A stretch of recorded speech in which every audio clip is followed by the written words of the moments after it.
बिस्मिल्लाहिर्रहमानिर्रहीम। अस्सलाम वालेकुम दोस्तों, कैसे हैं आप सब। मैं हूं जान सारी और आप देख रहे हैं जाजन सारी फूड सीक्रेट्स। अल्लाह बरकत दे आपके खानों में, आपके रिस्क में, आपके जायकों में। तो मेरे प्यार से आज मैं आपके लिए सिर्फ 1 कप बेसन से बेसन का हलवा लेके आया हूँ। लेकिन खास बात ये कि ये बहुत ही दानेदार होने वाला है और बहुत ज़्यादा खुशबूदार होगा। कौन से टिप्स हैं, कौन से ट्रिक्स हैं, कौन सी गलतियां हैं, सभी बातें इंशाल्लाह डिटेल से डिस्कस करेंगे। चलें जी, बिस्मिल्लाहिर्रहमानिर्रहीम।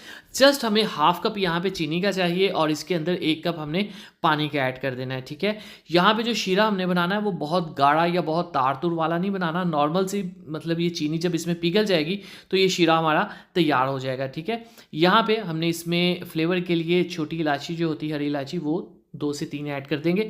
इससे फ्लेवर बहुत अच्छा आ जाता है और इसकी हम अच्छे से करेंगे मिक्सिंग ताकि चीनी जो है इसमें रह ना जाए। अब यहाँ पे अगर हम इसमें कलर ऐड कर दें, वैसे ज़रूरत तो नहीं है, बेसन का अपना कलर बहुत अच्छा होता है, लेकिन अगर कलर ऐड कर दें तो थोड़ा सा ज़्यादा अच्छा लगेगा। ठीक है, खूबसूरती के ऊपर भी पूरा काम होना चाहिए। तो थोड़ा सा इसमें मैं जर्दा कलर या येलो कलर ऐड कर दूंगा। इससे जो टेक्सचर है, इससे जो लुक है वो अच्छी आ जाती है। चलें जी, अब हमने इसको जब पिघल जाएगी चीनी, इसको कर देना है साइड पे। चलें जी, बिस्मिल्लाह। प्यारी सी कढ़ाई लेंगे और यहाँ पे हमें चाहिए 1 कप बेसन। याद रखिएगा, बेसन को हमेशा छान कर इस्तेमाल करते हैं। अगर इसमें से कुछ ऐसी वैसी चीज़ निकले तो इसको आपने वापस करके आना है। छान लेने से काम पूरा नहीं हो जाता, मतलब कि आपकी हेल्थ के लिए ये अच्छा नहीं होता अगर छानने से इसमें कोई कीड़े वगैरह निकले। ठीक है, ऐसा बेसन यूज़ करें, ऐसी चीज़ें यूज़ करें जिसको छानने से उसमें कुछ ना निकले। ठीक है, अगर कुछ निकल जाए और आपने छान ली, इसका मतलब ये नहीं कि चीज़ आपकी सही हो गई है। ये एक बहुत अहम बात ही, सोचा मैं आपको बताऊँ। अच्छा, यहाँ पर हमने क्या करना है, बेसन को हम यहाँ पे भुनेंगे, इससे इसका कलर थोड़ा सा चेंज होगा और शानदार सी खुशबू आएगी। ठीक है, एक और तरीका भी है डायरेक्ट इस घी के अंदर पकाने का, लेकिन वो तरीके में इतनी खुशबू नहीं अच्छी आती बेसन की। ये जो मैं आपको तरीका बता रहा हूँ ये ज़्यादा अच्छा तरीका है कि पहले खाली बेसन को भुना जाता है। इससे बेसन की एक बहुत ही स्पेशल सी खुशबू निकल के आती है। ठीक है, जो ऑयल के अंदर डायरेक्ट रोस्ट करने से नहीं निकलती होती, तो इसलिए हम इसको पहले अच्छे से भुनेंगे।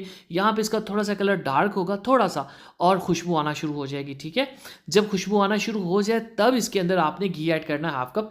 याद रखिएगा, यहाँ पे चम्मच आपने चलाते रहना है जब आपने बेसन को भूनना है किसी चीज़ के बगैर, क्योंकि ये नीचे लग जाता है, जल जाता है, कलर इसका डार्क ब्राउन सा हो जाता है, तो इस चीज़ से आपने बचना है। तो जैसे आप इसमें घी ऐड करने के बाद इसको पकाएंगे, ये थोड़ी देर बाद इस तरह का ना पतला सा हो जाएगा, ये देखें आप। ठीक है, तो इसको ज़्यादा देर हम रोस्ट नहीं करेंगे क्योंकि हम बेसन को ऑलरेडी पका चुके हैं। तो यहाँ पे हमारा बेसन जो है वो तैयार हो चुका है हलवा बनने के लिए। इसका कच्चापन, इसकी जो कच्चे की स्मेल है वो दूर हो चुकी है और शानदार भुनी हुई खुशबू आ रही है। ठीक है, यहाँ इस स्टेज के ऊपर हमने जो शीरा बनाया था, हाफ कप चीनी और 1 कप पानी का, वो इसके अंदर ऐड कर देंगे। फ्लेम यहाँ पे लो टू मीडियम है। अब ये एकदम से इसमें झाग बननी शुरू हो जाएगी। हम इसको मिक्स करेंगे। जो बेसन का दाना है वो इस चाशनी को पी लेगा और वो फूल जाएगा। इससे हलवा जो है हमारा तैयार हो जाएगा। लेकिन अगर आपने ऐसी ही क्वांटिटी ली तो बहुत ही ये दानेदार बनेगा। खासकर पानी और चीनी की क्वांटिटी का आपने ख्याल रखना है। ठीक है, इससे क्या होगा, आप इसको पकाते जाएंगे तो ये बहुत दानेदार होगा। वो जैसे गूंदा हुआ डो होती है ना, उस टाइप की नहीं बनेगा ये। अब यहाँ पे थोड़ा सा स्पेशल फ्लेवर देने के लिए आप इसके अंदर ड्राई फ्रूट्स ऐड कर सकते हैं यहीं पे, लेकिन मैं एंड के पे इसके ऊपर स्प्रिंकल करूँगा। यहाँ पे ये है कि अगर आपके पास देसी घी या मक्खन है तो वो यहाँ पे बहुत अच्छा लगेगा। बेसिकली रेसिपी तो देसी घी से होती है लेकिन वो बहुत एक्सपेंसिव है, नॉर्मली यूज़ नहीं होता, तो इसलिए इस टाइप की चीज़ें जो महंगी हैं जैसे मक्खन है, घी है, तो ऐसी चीज़ें आप रेसिपीज़ के एंड पे यूज़ कर सकते हैं। ठीक है, उससे क्या होता है, उनकी पूरी खुशबू फ्लेवर भी आ जाता है और हमें बहुत ज़्यादा यूज़ भी नहीं करना पड़ता। ठीक है, तो इसमें 1 से 2 चम्मच मैं देसी घी के लूँगा, इससे बहुत ही अच्छा फ्लेवर आ जाएगा। ठीक है, अब हम इसको पकाएंगे थोड़ा सा, इससे क्या होगा, ये बिल्कुल दानेदार हो जाएगा क्योंकि हमारी जो क्वांटिटीज़ है वो बिल्कुल परफेक्ट है। और इसी दौरान अगर अभी तक आपने मेरे चैनल को सब्सक्राइब नहीं किया जनाब, तो चैनल को जरूर सब्सक्राइब किया करेंगे। आपकी तरफ से प्यार होता है, मोहब्बत होती है, आपकी तरफ से हमें एक इनाम होता है।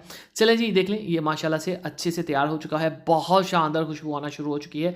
अब जब मैं इसको सर्व करूँगा ना, तब इसके ऊपर मैं ड्राई फ्रूट्स जो है वो स्प्रिंकल करूँगा। ठीक है, चलें जी, फाइनल लुक की तरफ चलते हैं। बिस्मिल्लाहिर्रहमानिर्रहीम।